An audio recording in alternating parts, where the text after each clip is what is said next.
Students' First Act of 2011. Singing River Public Schools, Singing River, Alabama.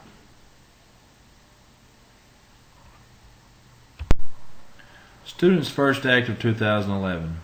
The Students' First Act went into effect on July the 1st, 2011. The purpose of the Act is to improve the quality of public education.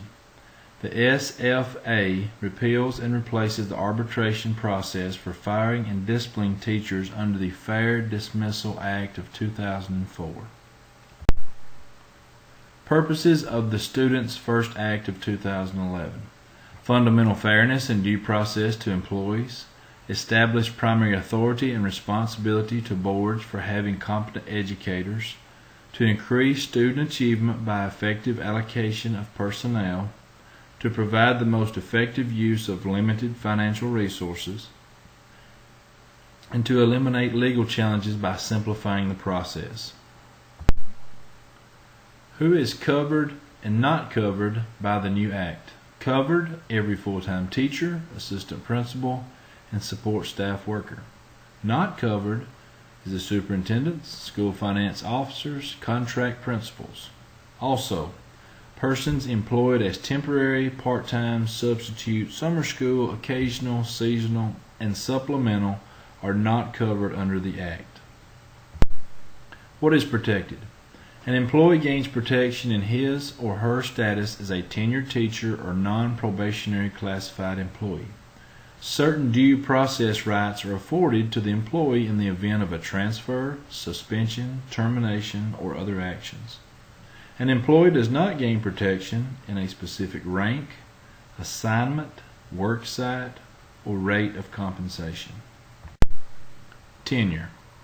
The definition: the amount of time a person holds a job, office, or title. A teacher gains tenure after completing 3 complete consecutive school years of full-time employment as a teacher with the same employer. A probationary teacher does not gain tenure if he or she is given notice of termination before the last day of his or her 3rd complete consecutive school year of employment. A classified employee gains non-probationary status after completing 3 complete consecutive school years of full-time employment with the same employer. A probationary classified employee does not gain non-probationary status if he or she is given notice of termination before June the 15th of the 3rd year of employment. Non-renewals and terminations. Procedure for mid-year termination of a probationary teacher. Teacher must receive notice of the superintendent's recommendation at least 30 calendar days before the board is scheduled to vote. The teacher may submit a written statement to the board explaining why they should not be terminated. Procedure for non-renewal of a probationary teacher. If the teacher is in their 1st or 2nd year of employment, they must be issued notice of the board's decision by June the 15th. If the teacher is in their 3rd year of employment, they must be issued notice of the board's decision by the last working school day for teachers. Procedure for mid-year termination of a probationary classified employee. The termination of such employee may take place any time during the 3-year probationary period. The board is not required to present a reason for dismissal. The decision is final and effective immediately. Procedure for non-renewal of a probationary classified employee in 3rd year. Classified employees can be terminated at any time during their probationary period with 15 days notice. The employee must be issued board's vote on or before June the 15th.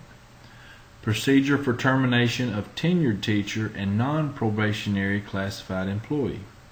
The superintendent issues written notice to the employee that they will recommend termination to the board.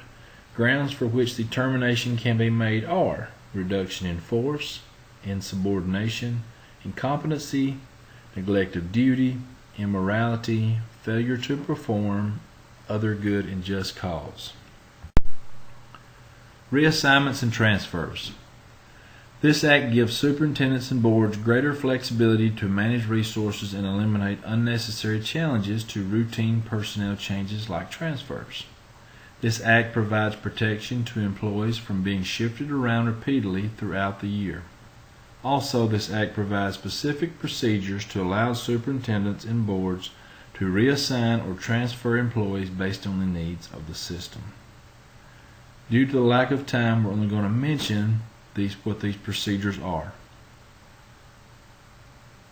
There is a procedure for reassignment of probationary teacher within the same location, reassignment of tenured teacher within the same location, reassignment of probationary classified employee within the same location, reassignment of non-probationary classified employee within the same location, procedure for transfer of probationary teacher or probationary classified employee, transfer of tenured teacher, different school, not outside the feeder pattern, transfer of tenured teacher, different school outside the feeder pattern, transfer of non-probationary classified employee not outside the feeder pattern, transfer of non-probationary classified employee outside the feeder pattern, transfer of probationary teachers and probationary classified employees reduced pay, and transfer of tenured teachers and non-probationary classified employee reduced pay.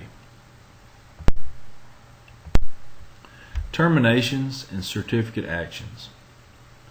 Procedure for termination of teacher whose certificate is revoked by criminal conviction. This is used to terminate a teacher who has lost their teaching certificate as the result of a covered criminal conviction. The steps involved is the superintendent recommends in writing to the board votes on the recommendation, superintendent issues written notice of board's decision to the teacher, and the decision is final and effective immediately unless conviction is overturned on appeal. Procedure for termination of teacher whose certificate is revoked, denied, suspended, forfeited, or teacher is declared ineligible for certificate.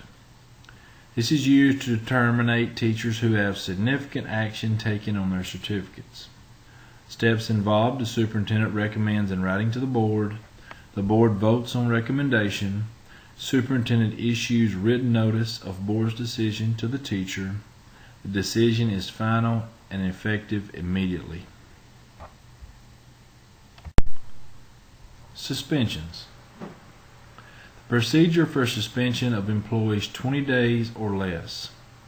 The superintendent issues a written notice to the employee of his or her recommendation to suspend them for 20 work days or less. The notice must contain the reasons for suspension. If the employee does not submit a statement or request a meeting with the board by the time provided, the superintendent should recommend the suspension and the board should vote on it. The superintendent issues written notice of the board's decision to the employee. Procedure for suspension of employees for more than 20 days. The superintendent issues a written notice to the employee of his or her recommendation to suspend them for more than 20 work days. The notice must contain the reasons for suspension. If the employee does not request a hearing in the time allowed, the board may vote on the superintendent's recommendation after the 15-day time period has expired. The superintendent issues written notice of the board's decision to the employee. If the employee timely requests a hearing, the superintendent must set a time, date, and place for a board hearing and issue written notice to the employee. The hearing date must be scheduled between 30 and 60 days from the date of the hearing notice. Partial cancellations and reduction in force. The Students First Act provides that reductions in force or reduction of compensation or length of work are not terminations or transfers subject to challenge or review. To be a reduction in force or modification of compensation, the following must apply. The reduction or modification must be prospective, not retrospective. The reduction or modification must be based on a superintendent's recommendation. The board must vote to approve. There is no advance notice to the employee required, no right to a board hearing, and no appeal right. These are the references I used in developing the PowerPoint. My name is Derek Ergel, and I thank you for listening.